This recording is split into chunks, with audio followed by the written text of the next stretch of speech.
Hello, my freaks and creeps. I love horror video games. It's probably my favorite kind that there is. I like to think I know a lot about video game trivia, like a lot. But even I didn't know about these terrifying horror games that were based on terrifying real stuff. This is top 5 horror games based on true events. Was there one I'm missing that you can think of that I didn't know about? Toss it down below in the comments and let me know. Starting off at number 5, Kholat. Kholat is a Polish horror game released in 2015 and is the most directly inspired by real events of any of the games on this list, putting you in the shoes of an explorer setting out to uncover the truth and close the case on the Kholat Pass incident, a mystery that's plagued and terrified people for 60 years. 9 Russian college students disappeared under incredibly mysterious circumstances in the winter while trekking out in the mountains. This is of course based on the real-life Kholat Pass incident where this exact thing happened. A group of friends went out for a trek in the mountains, and after no word was heard from the group for nearly a month, a search party set out, and after months and months of searching the mountains, eventually police found the remains of the hikers. 6 had passed from hypothermia, and 3 of them had horrific internal injuries. It's a very famous case, and I invite you to read about it after this video because it is fascinating and terrifying, and no one had gotten to the bottom of it, so it seemed like a good setting for a survival horror mystery game that's also narrated by Sean Bean for some reason. Yeah, Sean Bean narrates this one. I don't know why,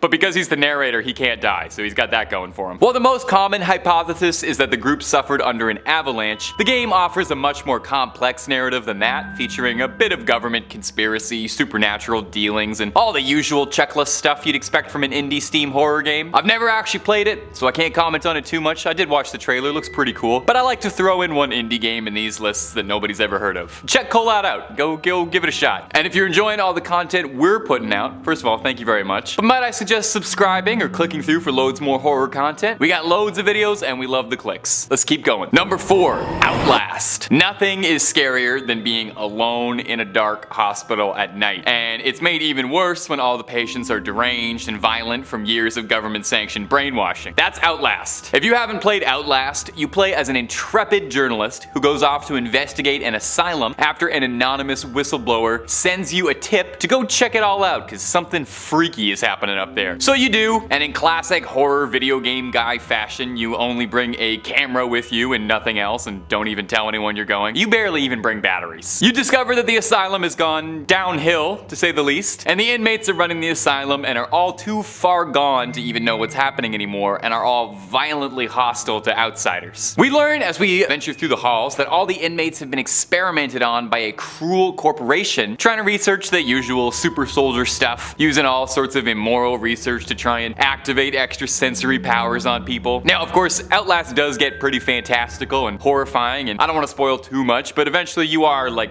running away from ghosts and psychic conscious monsters, which, as far as I know, doesn't exist. But the horrors of Outlast, the really scary stuff, isn't the bloody patients or monsters, it's the fact that they were experimented on by questionable government scientists for the ridiculous purpose of creating psychic super soldiers. Which would sound like a video game plot if it wasn't for the CIA's MK-Ultra, Montauk, and Project Gateway programs, which are all very real, very documented instances when the CIA tried to research how possible it was to make someone psychic. Look this up when this video is done, okay? The infamous projects have served as the inspiration for a few things, with Montauk and MK-Ultra directly inspiring the Netflix series Stranger Things. Sometimes the strangest things are the things that really happen. But the strangest thing about Outlast? Why does your guy never try to fight back, even once? He only has the camera, I get that, but he's not even gonna try picking up a pipe or something. Or he's got feet, he's got hands, I don't know, I'm still bothered about this, we gotta move on. Number 3, Stalker, Shadow of Chernobyl. Well, given the title of the game, I bet if you really think about it, you can probably imagine what true event Stalker is based on. But if you're not a fan of GSC's ultra brutal apocalypse RPG horror series, Stalker, which is an acronym for Scavengers, Trespassers, Adventurers, and I honestly can't remember the rest. Anyway, you play a stalker, someone who traverses the hostile irradiated hellscape known as the Zone, the surrounding areas around Chernobyl, which have become host to all sorts of threats from zombies, mutants, bandits, and radiation. It paints a pretty grim scenario. In the world of Stalker, Stalker, the Chernobyl incident occurred the same way it did in our real world. Mismanagement and improperly constructed equipment led to a disastrous accident that irradiated the surrounding area, causing everyone to evacuate and causing a state of emergency. Where the timelines differ is that in Stalker, after this accident, some secret Soviet scientists go back to Chernobyl to use it as a lab to conduct all sorts of nefarious experiments that eventually lead to a collapse in reality, tearing open some holes, anomalies everywhere, an even bigger disaster, letting loose all manner of monster and mutant onto the surrounding areas. Such is life in the zone. Obviously, things didn't get this bad in the real world, and as far as I know, there's no bloodsuckers lurking in Pripyat. I've never been, but you know, I've heard. But the real Chernobyl incident was about as horrifyingly close to a full-on apocalyptic incident as we've ever come. Interestingly too, as another little Stalker tidbit, Stalker is very loosely inspired by a piece of classic Russian cinema. Unless you've got a Criterion Channel subscription, maybe you didn't know this, but the 1979 film Stalker, which is set in a hostile, strange environment where the laws of physics no longer apply, is led by scavengers who hunt through the strange land called the Zone. There's not a lot of post-apocalyptic mercenaries fighting zombies, and mostly it's just kind of esoteric musings. It's loosely inspired, but it's still very much worth noting if you're a big fan of grim dystopian European media, and if you like Stalker, you'll probably like the other Stalker. Moving on. Number 2. Fatal Frame. Fatal Frame was a series of survival horror games that put the player in control of various investigators in 1980s Japan, revolving around taking photos to find ghosts, plain and simple. The games are downright horrifying,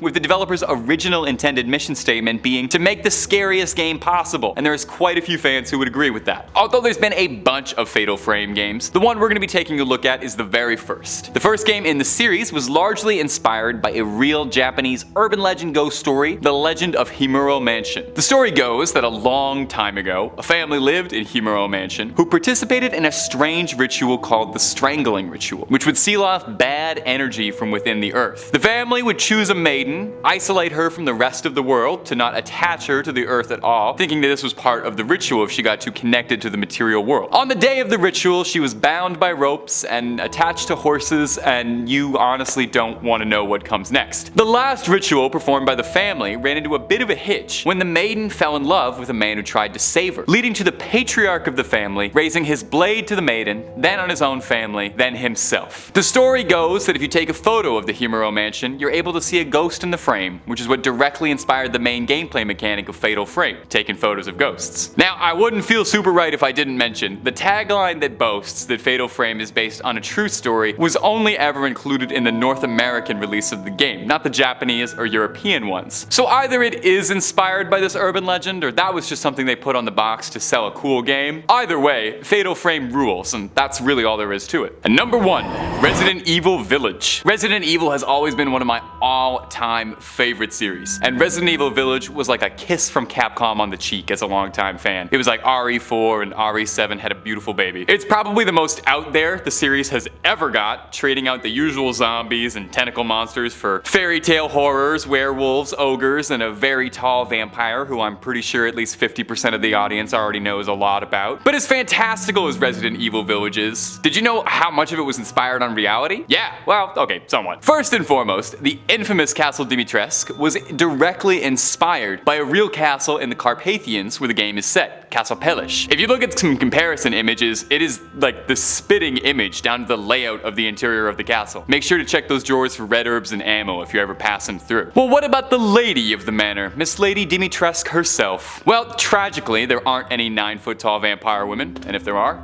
call me. Art director Tomonoro Takano shed a bit of light on the inspiration for the very infamous lady. Her impressive stature is based on a Japanese urban legend called Hachisu Hakasama, an 8-foot-tall woman with long black hair wearing a long white dress and a big brimmed hat. The Hachisu Hakasama lures men away by imitating the voices of their loved ones. While Dimitrescu never lures Ethan away this way, she does hold his baby hostage, so she's got the holding your loved ones thing down pat. But this urban legend wasn't the only inspiration for the lady of the manor. Dimitrescu is inspired directly by Elizabeth Bathory, a Hungarian countess of infamous renown, who is thought to be an occultist, a vampire, a demon, or something evil. Bathory was legendarily cruel, and would take great pleasure in the pain she inflicted on her victims. She allegedly would bathe in blood from the peasant girls she'd abducted, and would bite them and subject them to unbelievable cruelty. Lady Dimitrescu's castle features a massive bathtub of blood directly inspired by this legend, not to mention the medieval torture cellar she keeps down below in the basement. Lady Bathory never had claws or a second form in her boss fight, but she was undeniably one of the scariest women to ever live. And sometimes the truth is way scarier than the fictions. And that's all for this video, my ghouls and goblins. Thanks so much for watching. Creep on creeping on, and I'll see you in the next one.